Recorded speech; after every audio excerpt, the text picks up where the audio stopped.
बेशुमार ऐसे भी गंदे मर्द हैं, बदतरीन मखलूक है वो अल्लाह की मखलूक में, जिन्हें पता है कि बेटी क्या कर रही है, जिसे पता है कि बीवी क्या कर रही है, जिसे पता है कि बहन क्या कर रही है, उसके बावजूद भी वो कहते हैं हम तो सब्र कर रहे हैं। ये सब्र नहीं, ये नामर्दी है। इस्लाम गैरत वालों का मजहब है। मेरे आका फरमाते हैं अल्लाह की मखलूक में सबसे ज्यादा मैं बागैरत हूं और मेरा अल्लाह मुझसे ज्यादा गैरत वाला है। ये बेगैरतों का मजहब नहीं है। हमारा खुदा भी गैरत वाला, हमारा नबी भी गैरत वाला और हर मोमिन गैरत वाला होता है। इसलिए औरतों के मामले में तो ज्यादा ही कुछ गैरत की बात कही गई। क्या कही गई? यहां तक फरमाया गया कि औरत अगर किसी पीर से मुरीद हो जाए, देखिए अपने मजहब की तालीम देखें, अगर औरत किसी पीर से मुरीद हो जाए तो अब चूंकि तसव्वुफ में तसव्वुर शेख ये एक बहुत बड़ा कह लीजिए कि रुकन है। तसव्वुर शेख लोग उसको शिर्क भी कहते हैं, वो मजाक भी उड़ाते हैं, लेकिन मैं उनसे मुखातिब नहीं हूं क्योंकि मेरी तकरीर तो आशिकाने रसूल के दरमियान हो रही है और वो 2.5% लोगों को हम कोई अहमियत नहीं देते, वो जो चाहे कहते रहे, उनका हिस्सा इधर है भी नहीं। तो हमारे यहाँ तसव्वुर शेख क्या चीज़ है तसव्वुफ में कि जब आप अल्लाह का जिक्र करते हैं तो जिक्र करते हुए आप अपने पीर के चेहरे का तसव्वुर करते हैं, इसको कहते हैं तसव्वुर शेख। तो अब जब जिक्र करते हुए आप अपने पीर के चेहरे का तसव्वुर करते हैं तो उस वक्त वो शेख, और भी उसकी बहुत तफसील है लेकिन वो ये उन्वान यहाँ का नहीं है, मैं सिर्फ जो बात करने चला वो समझाना चाहता हूँ। तो फिर धीरे धीरे ऐसा होता है कि वो जिक्र करते करते शेख का तसव्वुर अचानक शेखुश्शयूख शेख अब्दुल कादिर जिलानी सरकार गौसे पाक के तसव्वुर में तब्दील हो जाता है और फिर वो तसव्वुर की कैफियत कुछ दिन रहती है और फिर वही तसव्वुर फिर रसूलुल्लाह के तसव्वुर की तरफ इंसान को लेकर के चला जाता है और फिर इंसान जब जिक्र करता है तो जिक्र करने वाला ख्यालात की दुनिया में मुस्तफ़ा जान रहमत के चेहरे की सैर करता है, हुजूर के पाक रुके वद्दुहा को गोया के वो तसव्वुरात में देखता है और फिर यही कैफियत जब आगे बढ़ती है तो फिर अल्लाह अकबर, वो जिक्र करने वाला अल्लाह और हक अल्लाह का जिक्र करने वाला फिर हक ताला के जलवों का मुशाहिदा करने लगता है। ये चीज है तसव्वुर शेख। तो अब मर्दों के लिए तो है कि आपने जिस पीर से इरादत रखी, मुरीद हुए, उसका आपने तसव्वुर किया जिक्र करते वक्त, ठीक। अब औरत क्या करे? वो भी तो मुरीद होती है, औरत भी तो मुरीद होती है। अब वो क्या करे? तो औरत के लिए हमारे सूफिया ने लिखा है कि जब पीर को देखेगी तभी उसका तसव्वुर करेगी, उसके बगैर तो तसव्वुर आ नहीं सकता। और औरत के लिए एहतियात इसमें है कि वो पीर को न देखे, पीर को न देखे। ये हमारे अहले सुन्नत का मसलक है और जहां से मैं बयान कर रहा हूं ना, हमारे महरेरा के मुर्शिद हुजूर मुफ्ती आजम के भी पीरो मुर्शिद हुजूर हजरत सैयदी सरकार नूर अबुल हुसैन अहमद नूरी ने बयान फरमाया पीर को न देखे। अब न देखे तो क्या करे? तो फिर फरमाया अगर पीर का चेहरा पानी में नजर आता है अक्स के तौर पे, पीर का चेहरा पानी में अक्स के तौर पे नजर आता है तो वो पानी में भी पीर का अक्स देखने से परहेज करे। ये अपना अहले सुन्नत का मसलक है, मजहब इस्लाम की तालीम है। अब मुझे बताओ, जिस मजहब ने पीर के चेहरे को पानी के अक्स में देखने से मना कर दिया फितने के खौफ से, फिर उस कौम की औरतें अगर फिल्म के हीरो को देख रही है तो फिर कहां तक फितना पहुंचेगा? वो औरतें फिर सीरियल देख रही है तो फितना कहां तक पहुंचेगा? अच्छा, मैं ये भी नहीं कह रहा हूं कि वो पानी में देख लिया तो नाजायज और हराम हो गया, इसको आप बात नहीं बढ़ाना। ये मैं अपने सिलसिले कादरिया बरकातिया के बुजुर्ग, हमारे मुर्शिदों के मुर्शिद सरकार नूर ने जो तकवे की बात की है वो पेश कर रहा हूं। और जहां ये तकद्दुस होता है, जहां ये परहेजगारी होती है, जहां इस तरीके के मामलात होते हैं, फिर वही लोग राह निजात की तरफ जाते हैं।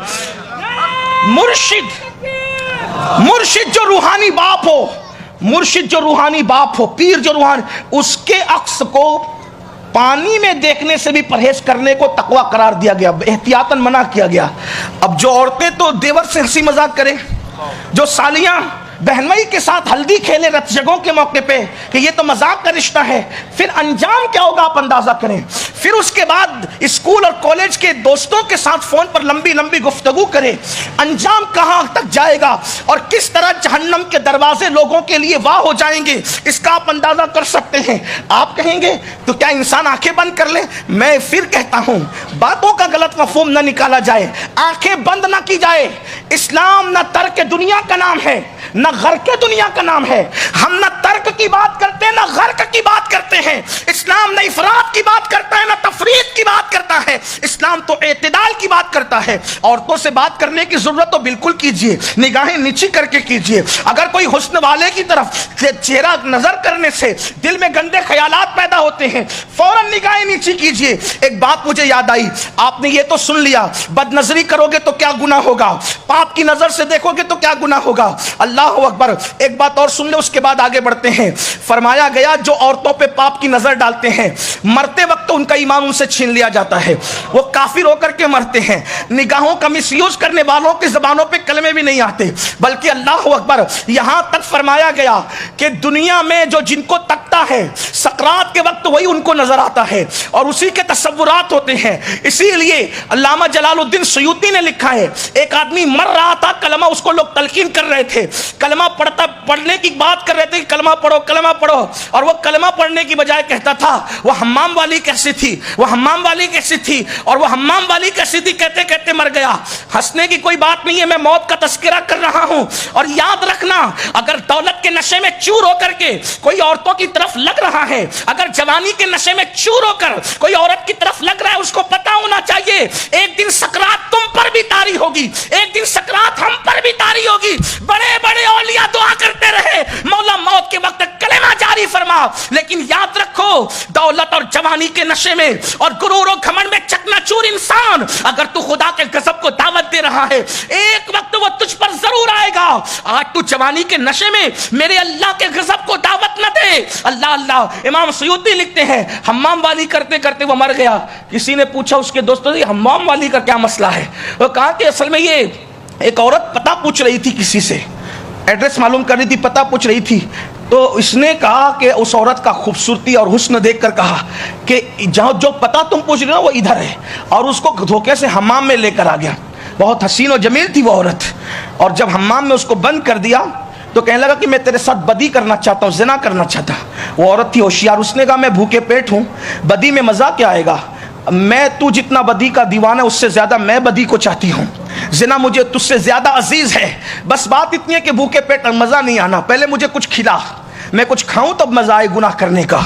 ये उसके बात में आ गया और ये चला गया खाना लाने के लिए, हमाम का दरवाज़ा खोल के उस पर भरोसा करके, और वो चली गई निकल कर अपनी आबरू बचाकर। उसने होशियारी से काम लिया, आबरू बचा ली उसने। ये आया तो ये दोस्तों में अक्सर जिक्र करता था वो हमाम वाली कैसी थी, बस उसका तस्करा करता था, बैठता था तो उसको हमाम वाली कैसे, और जब मरा तो भी यही कहते कहते मरा कि हमाम वाली कैसे। आजकल दोस्तों में भी ना जिना के तस्करे होते फख्र के साथ, किसी से नाजायज ताल्लुकात होते तो फख्र के साथ कि फलां से मेरा ऐसा, उसने आज ऐसा कहा तो मैंने ऐसा कहा, ये चेट हुई तो ये हुई। याद रखना, किसी की नज़र अपने को देखे या ना देखे, अल्लाह देख रहा है। और दूसरी कौम को देखकर अगर तुम बिगड़ रहे हो ना, तो ये याद रखना अच्छी तरह से कि दूसरी कौमों के यहाँ मरने के बाद उठने का कोई तसव्वुर नहीं है। दूसरी कौमों के पास रसूलुल्लाह की जिंदगी नहीं है, दूसरी कौमों के पास इलाह का वो तसव्वुर नहीं है जो हमारे पास है। हमें मरना है, कब्र की गोद में सोना है। माँ की गोद की लज्जत उठाने वालों, कब्र की गोद की लज्जतें भी उठाना है। और ये बात भी याद रखो, अगर खुदा को राजी कर लिया अपने किरदार से, तो माँ की गोद की जो लज्जतें हैं उससे बढ़कर लज्जतें कब्र की गोद की है। मेरे आका फरमाते हैं, कब्र जन्नत के गढ़ों, कब्र जन्नत के बागों में से एक बाग भी है और जहन्नम के गढ़ों में से एक गढ़ा भी है। सबसे ज्यादा अजाब कब्र बदनजरी वालों के लिए, बदनिगाही वालों के लिए। कितनी हदीस पढ़े, कौन कौन सी रिवायत को पढ़े, उस किस किस का इंतखाब करें, किसको तर्क करें। वक्त की किल्लत भी है, मुझे बात को इख्तिताम की तरफ भी ले जाना है। लेकिन जो नौजवान अपनी निगाहों को महफूज रखते हैं, हिफाजत करते हैं निगाहों की, निगाहों को बचा बचा कर रखते हैं, निगाहें नीची। कुछ लोग ये कहते हैं अरे ये वो लोग तो मर्द ही नहीं है जो निगाहें झुका के रहते हैं। लोगों के तानों का क्या करें, किसी पे कोई बात नहीं करें। पापी चाहता है कि पूरी दुनिया पापी बने, लेकिन मैं आपसे कहता हूं ना, जिसने मर्दानगी की आबरू रखी है, उस रसूल की निगाहें हमेशा झुकी रहा करती थी। मेरे इमाम कहते हैं, नीची आंखों की शर्मो हया पर दुरूद, ऊंची बीनी की रिफत पे लाखों सलाम। जो अपनी आंख की हिफाजत करता है, अल्लाह उसकी जबान पर हिकमत की बातें जारी करता है। जो अपनी आंखों की हिफाजत करता है, निगाहों को गंदगी की तरफ नहीं वो फेरता, तो अल्लाह तबारक व तआला उस बंदे को इबादत की लज्जत, ईमान का सुरूर, ईमान की लज्जत अता करता है और अल्लाह उसको खूबसूरत बुढ़ापा देता है। आंखों की हिफाजत करने वालों को खूबसूरत बुढ़ापा मिलता है। आप कहेंगे खूबसूरत बुढ़ापा क्या होता है? खूबसूरत बुढ़ापा ये होता है कि आदमी बूढ़ा हो जाता है तो वो किसी काम का नहीं रह जाता। जो बूढ़े लोग हैं उनसे माफी चाहता हूं, लेकिन सच्चाई यही है, ना वो घर के काम का है, ना वो खेत के काम का है, ना वो तिजारत के काम का है, ना वो समाज के काम का है, ना माशरे के काम का है। तो अक्सर तौर पर लोग बूढ़ों को किनारे कर देते हैं, बल्कि पोतों को भी चिल्लाते ना, जरा भैया इधर आ, तो वो कहता दादा अभी मैं अभी आया, और वो भाग जाता है। अभी बोलेंगे पैर दबाओ, अभी बोलेंगे सर दबाओ, अभी बोर करेंगे दादा, अजीब अजीब बातें करते। ये हालात हैं, ये घर घर की कहानी है। लेकिन जो जवानी में मुत्तकी हो और आंखों की हिफाजत करे, अल्लाह उसे खूबसूरत बुढ़ापा देता है। आप उसकी आसान मिसाल देखें, उलमा मशाइख को देखें, 80 साल के भी हो जाते, गर्दन हिलती रहती है, फिर भी लकड़ी टेकते हुए आते हैं, लेकिन लोगों की कतारें सिर्फ उनकी जियारत के लिए खड़ी रहती है। घर के दादा को कोई पूछता नहीं है, लेकिन इन दादाओं की इज्जत क्यों है? क्योंकि ये जवान भी थे तो मुत्तकी थे। इन्होंने अपनी आंखों को कभी जो वो इस तरह आवारा नहीं किया। इसीलिए देखें कि जिनकी जवानी ढलती है उनकी अहमियत कम होती है, लेकिन अल्लाह वालों की जैसे जैसे जवानी ढलती जाती है उनकी अहमियत बढ़ती चली जाती है। हत्ता के कब्र में चले जाते हैं तो भी उनकी अहमियत खत्म नहीं होती। हत्ता कि अगर विसाल को 900 साल हो जाए तो भी मुर्शिद गौस की 11वीं गली गली होती नजर आती।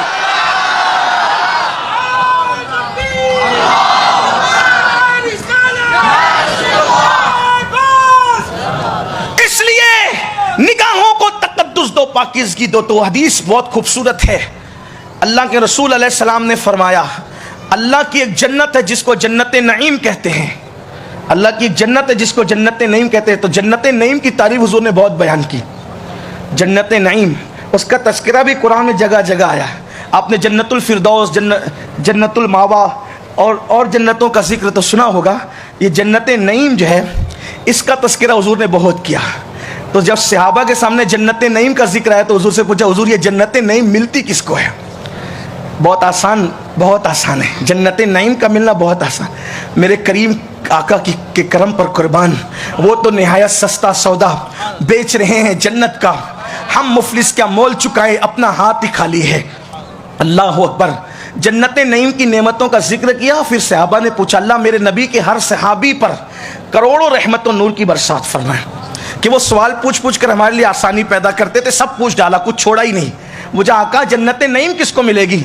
आका फरमाते, कोई औरत का हुस्न दावत नज़ारा दी, कोई खूबसूरत औरत सामने आ जाए और बंदा ये सोच कर ना देखे कि अल्लाह देख रहा है, अल्लाह उसको बेहिसाब जन्नत नईम में दाखिल फरमाएगा, सिर्फ निगाह के कंट्रोल की बरकत से। आइए बात खत्म करता हूँ और एक रिवायत आपके सामने पढ़ता हूँ।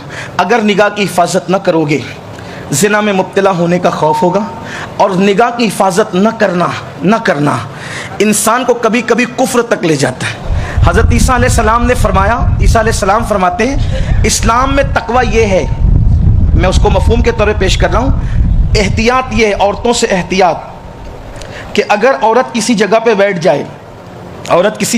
जाए, उसके बैठने से, चूँकि इंसान के जिस्म में गर्मी होती है, जिंदा इंसान के जिस्म में गर्मी होती है, मर्द औरत किसी जगह पे बैठ जाए, बैठ के उठ जाए, अभी उसकी गर्मी बाकी हो, ईसा अलैहिस्सलाम फरमाते मर्द को चाहिए कि वहाँ न बैठे, उसकी गर्म जगह पर न बैठे, इसलिए कि अगर उसकी गर्म जगह पर बैठेगा तो उससे भी दिल में जिना का जज्बा पैदा होगा। ये अपने मजहब की तालीम है।